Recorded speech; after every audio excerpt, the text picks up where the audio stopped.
ایک خوبصورت گاؤں تھا، درختوں، کھیتوں اور ندیوں سے بھرا ہوا۔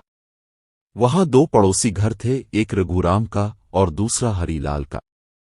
دونوں ایک دوسرے کے بہت قریبی دوست تھے۔ دونوں کے گھر ایک جیسے تھے، بس قسمت کا فرق تھا۔ رگھورام اور اس کی بیوی سیتا کے ہاں لمبے انتظار کے بعد دو جڑواں بیٹیاں پیدا ہوئیں۔ خوشی کے مارے پورا گاؤں جھوم اٹھا۔ دوسری طرف ہری لال اور اس کی بیوی کامنی برسوں سے اولاد کے لیے ترستے تھے۔ ایک دن قسمت نے ایسا موڑ لیا جس نے سب کچھ بدل دیا۔ رات کے اندھیرے میں جب آسمان پر بادل گرج رہے تھے، بجلی چمک رہی تھی، اچانک سیتا کو بخار چڑھ گیا۔ اس دوران اس کی نوزائیدہ ایک بچی لاپتہ ہو گئی۔ گاؤں والے ڈھونڈتے رہے مگر کچھ پتہ نہ چلا۔ دوسری طرف ہری لال کے گھر کے دروازے پر ایک بوری میں لپٹی نوزائیدہ بچی ملی۔ اس نے سمجھا شاید خدا نے اس کی دعا قبول کر لی ہے۔ اس نے بچی کو گود لے لیا اور اس کا نام میرا رکھا۔ کسی کو نہیں معلوم تھا کہ وہ بچی دراصل سیتا کی گمشدہ بیٹی تھی۔ سیتا کے گھر دوسری بچی گتا بڑی ہونے لگی۔ ماں باپ نے اسے لاڈ پیار سے پالا۔ گیتا بہت نیک دل، نرم مزاج اور مددگار تھی، جبکہ دوسری طرف میرا بھی اسی گاؤں میں پل رہی تھی، مگر ہری لال کا مزاج سخت تھا۔ کامنی اسے بہت چاہتی تھی مگر غربت اور سخت حالات نے میرا کو ضدی، محنتی اور خوددار بنا دیا۔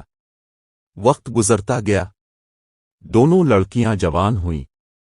گیتا ہمیشہ سفید کپڑے پہنتی تھی، نرم بولی بولتی تھی اور دوسروں کی مدد کرنا اس کی عادت تھی۔ میرا محنت کش تھی، لکڑیاں کاٹ کر بازار میں بیچتی اور اپنی ماں کے لیے 2 وقت کا کھانا کماتی۔ ایک دن گاؤں میں قحط پڑ گیا۔ پانی کی کمی اور کھانے کی قلت نے سب کو پریشان کر دیا۔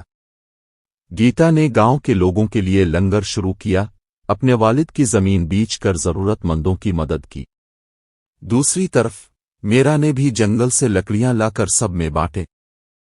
پھر قسمت نے ایک عجیب موڑ لیا۔ دونوں لڑکیاں ایک دوسرے سے بازار میں ملے۔ ایک لمحے کو دونوں نے ایک دوسرے کی آنکھوں میں کچھ پہچاننے والا سا احساس محسوس کیا، جیسے دل کہہ رہا ہو یہ کوئی اجنبی نہیں۔ اسی رات سیتا نے خواب میں دیکھا کہ اس کی گمشدہ بیٹی اس سے ملنے والی ہے۔ اگلے دن گاؤں کے ایک بزرگ نے پرانی باتوں کا ذکر کیا۔ وہ رات یاد ہے جب ایک بچی گم ہوئی تھی؟ شاید وہی بچی اب میرا کے گھر ہے۔ باب کے آخر میں ایک سنسنی پھیل گئی۔ دونوں خاندانوں کے دلوں میں خوف اور امید ایک ساتھ جاگ اٹھی۔ کیا یہ ممکن ہے کہ میرا اور گیتا جڑواں بہنیں ہوں؟ اگلی صبح پورے گاؤں میں بات پھیل گئی۔ لوگ حیران تھے۔ دونوں گھروں کی لڑکیاں ایک دوسرے کی طرح لگتی تھیں، چہرے، آواز، حتیٰ کہ ہنسی بھی ایک جیسی تھی۔ سیتا اور کامنی نے فیصلہ کیا کہ سچائی جاننے کے لیے وہ گاؤں کے پنڈت جی کے پاس جائیں۔ پنڈت جی نے پرانی یادداشتوں کے رجسٹر دیکھے جس میں بچوں کی پیدائش کا اندراج تھا۔ اس رجسٹر میں صاف لکھا تھا رگھورام کے گھر 2 جڑواں بیٹیاں پیدا ہوئیں مگر ایک لاپتہ ہو گئی۔ یہ سنتے ہی سیتا کے آنسو بہنے لگے۔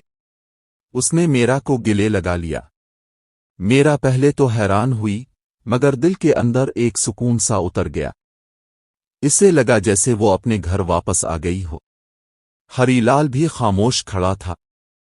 اس نے آنکھوں میں آنسو لیے کہا، میں نے اسے اپنی بیٹی سمجھ کر پالا۔ اگر یہ سچ ہے تو مجھے فخر ہے کہ میں نے کسی کی گمشدہ خوشی کو بچا لیا۔ گیتا نے میرا کا ہاتھ پکڑا اور کہا، ہم دونوں ایک ہیں، ماں کے 2 بازو، کوئی ہمیں جدا نہیں کر سکتا۔ دونوں بہنیں ایک دوسرے سے لپٹ کر رونے لگیں۔ اس دن گاؤں کے سب لوگ اس منظر کو دیکھ کر رو پڑے۔ انہوں نے سمجھا کہ محبت، رشتہ اور انسانیت خون کے رشتوں سے زیادہ قیمتی ہے۔